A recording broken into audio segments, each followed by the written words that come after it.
กู้ภัยไทยมีคนหนึ่งตกหล่นเนาะบ่ได้รับใบย่องย่อหรือใบประกาศหรือใบเกียรติบัตรอิหยังเลยเพิ่นได้ออกมาโพสต์ว่าผมไม่ได้ใบประกาศอะไรทั้งนั้นก็คือใบย่องย่อนั่นแหละใบเกียรติคุณเกียรติอิหยังนั่นล่ะเลยหยิบทิชชู่มาเช็ดซูดน้ำมูกให้พอได้กระดาษติดมือกลับบ้านลืมไปไม่ได้ทำงานมาปิกนิกเฉยๆก็คือคำนี้เป็นคำประสดเนาะพี่น้องลืมไปไม่ได้ทำงานมาปิกนิกเฉยๆก็คือมาเที่ยวเฉยๆมันเกิดได้ยังไงวะพี่น้องแล้วก็อีกโพสต์นึงเนาะพี่น้องอันนี้คนละคนอันนี้การเคลมผลงานแปะเลขบัญชีของหน่วยที่นี่เป็นเรื่องปกติจริงหรือคนทำงานกับคนแอบอ้างมันทุเรศมากนะไว้เล่าให้ฟังเพิ่นว่ามันมีคนเอาเลขบัญชีหรือ QR code หยังก็แล้วแต่ไปแปะขอรับบริจาคโดยที่เพิ่นบ่ฮู้บางทีเอาวิดีโอเพิ่นไปโพสต์หรือเอาอิหยังแชร์ไปรับบริจาคหยังก็บ่ฮู้แหละแต่เพิ่นก็ได้โพสต์รายงานมาแบบนี้เนาะพี่น้องเนาะน่าอับอายบ่พี่น้องโพสต์ก่อนหน้านี้ที่แอดมินอ่านให้ฟังก็คือคันสิเว้าตามภาษาไทยเขาว่าซับเผาเนาะแต่แอดมินเชื่อว่าน่าสิเฮ็ดบ่ครบเพราะว่ามันต้องสั่งพิมพ์สั่งเฮ็ดกรอบเฮ็ดหยังมันก็ต้องลายมือเนาะอาจสิตกหล่นไปคนใดคนหนึ่งเฮ็ดให้ได้บ่ครบก็บ่เป็นหยังเนาะพี่น้องจังได๋ก็คนลาวเนาะนับถือน้ำใจของกู้ภัยคนไทยทุกคนถือว่าได้ใจคนลาวทั่วประเทศบ่เป็นหยังแอดมินฮู้อยู่ดอกว่ากู้ภัยไทยเพิ่นนี่บ่ได้ต้องการอิหยังทั้งนั้นแต่เบิ่งแล้วมันรู้สึกว่ามาซอยแล้วนะมันต้องได้รับอย่างน้อยก็ได้รับคำขอบคุณหรือคำขอบใจอิหยังทดแทนหรืออาจสิเป็นอิหยังก็แล้วแต่เพิ่นบ่ได้ต้องการดอกในความเป็นจริงแต่ว่าเพิ่นรู้สึกว่าบ่ได้ใส่ใจบ่อิหยังมาซอยถึงขั้นนี้เนาะมันก็มีบ้างเนาะคนยกตัวอย่างคือว่าเฮาไปซอยคนยุรถติดขี้ตมเนาะหรือว่ารถค่าต้มค่าหยังบัดเฮายุจนเมื่อยแล้วเฮาซอยยังให้รถมันที่มันติดโคลนติดขี้ตมน่ะที่มันค่าขี้ตมน่ะเฮายุเมื่อยบ่เฮายังให้รถเพิ่นอยากขึ้นแม่นบ่เฮายังให้โดยใจแต่ว่าหลังจากนั้นแล้วบ่มีคำขอบคุณบ่มีคำขอบใจอิหยังเลยรู้สึกจังได๋พี่น้องลองพี่น้องลองคิดเบิ่งว่าสมมุติว่าเฮานี่แหละไปซอยด้วยใจนี่แหละแต่บ่ได้รับคำขอบคุณอิหยังรู้สึกจังได๋ฉันใดฉันนั้นพี่น้องแล้วก็เรื่องอุปกรณ์ต่างๆเนี่ยที่เพิ่นไปซอยนี่ราคาบ่แม่นน้อยๆเด้พี่น้องเป็นล้านบ่ฮู้ว่าทางการลาวนี่เพิ่นได้ออกเงินชดเชยเสียค่าใช้จ่ายเสียค่าอุปกรณ์นี่มันสำรุดอิหยังบ่ได้แอดมินก็อยากรู้เนาะว่าทางการลาวสิคิดได้บ่แน่นอนเพิ่นก็บ่ได้ต้องการอิหยังตอบแทนดอกแต่ต้องมีน้ำใจที่เฮาต้องตอบแทนกลับไปเนาะที่เฮาต้องได้ให้กลับคืนไปเนาะคือว่าการแสดงน้ำใจเฮาต้อง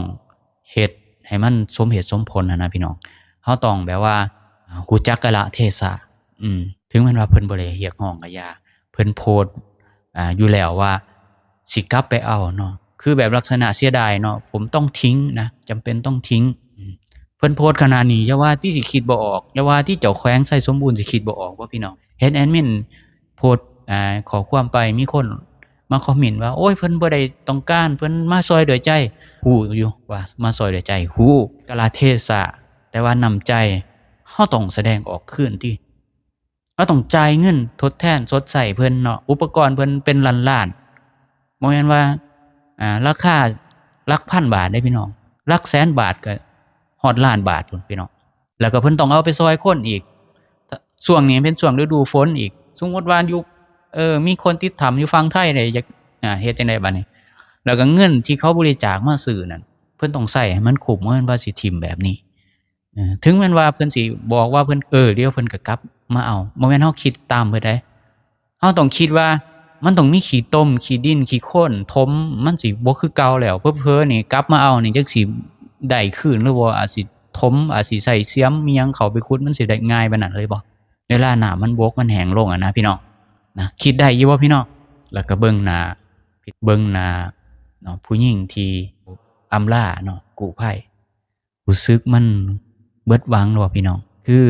กู้ภัยไทยไปแล้วเบิดหวังพี่น้องร้องไห้ออกมารู้สึกเบิดหวังเพราะว่าเพิ่นบ่มีหวังบ่มีกำลังใจกับ หน่วยงานกู้ภัยของลาวเฮาแหละเพราะว่ากู้ภัยของลาวเฮานี่ถือว่ายังด้อยอยู่ยังบ่มีการพัฒนาใดๆเนาะคือน้ำท่วมฝนตกอิหยังก็แล้วแต่ในประเทศลาวนี่มีเป็นพันเทื่อแหละแต่บ่มีการพัฒนาบ่มีการเตรียมการบ่มีอุปกรณ์อิหยังที่เตรียมการไว้แนวใดก็แนวนั้นน้ำท่วม100เทื่อก็100เทื่อคือเก่าบ่มีการพัฒนาว่าเราต้องมีอุปกรณ์ต้องมีเสื้อชูชีพเตรียมไว้ช่วงฤดูฝนฝนตกต้องมีเครื่องสูบน้ำบ่มีเคิ้นว่าบัดสิขี่จังหาค้อนบัดสินอนจังหาบอนเนาะบ่มีจดจำเนาะคือความจำส่ำกับปลาทองอะนะพี่น้องคือมันเคยเกิดขึ้นมาแล้วก็คือเก่าอะนะพี่น้องแล้วก็เพิ่นก็บริจาคเงินให้อีกเด้พี่น้องเพิ่นบริจาคเงินให้ครอบครัวผู้สูญหายนี่2คนนี่เป็นเงิน 90,000 บาทแล้วก็มีบางส่วนที่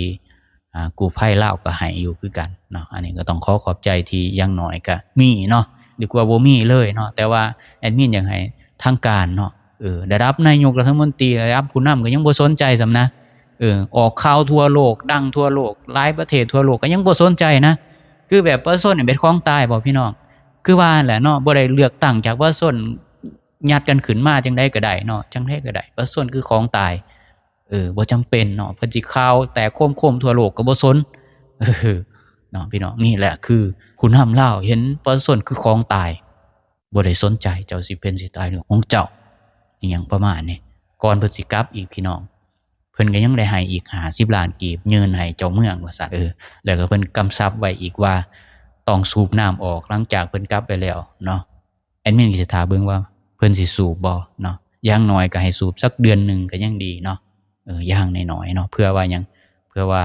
คนอยู่ในถ้ำเขาอาจสิรอดออกมาเนาะนี่แหละความอัปยศความน่าอับอายที่สุดเนาะกะเทศะน้ำใจที่แสดงออกเนาะวุฒิภาวะต่างๆมันบ่มีหยังทั้งนั้นเลยเนาะความซับเผาความหยังเต็มอยู่ในนี่เบิดน่าอับอายบ่พี่น้องน่าอับอายโอเคเว้าหลายเจ็บคอ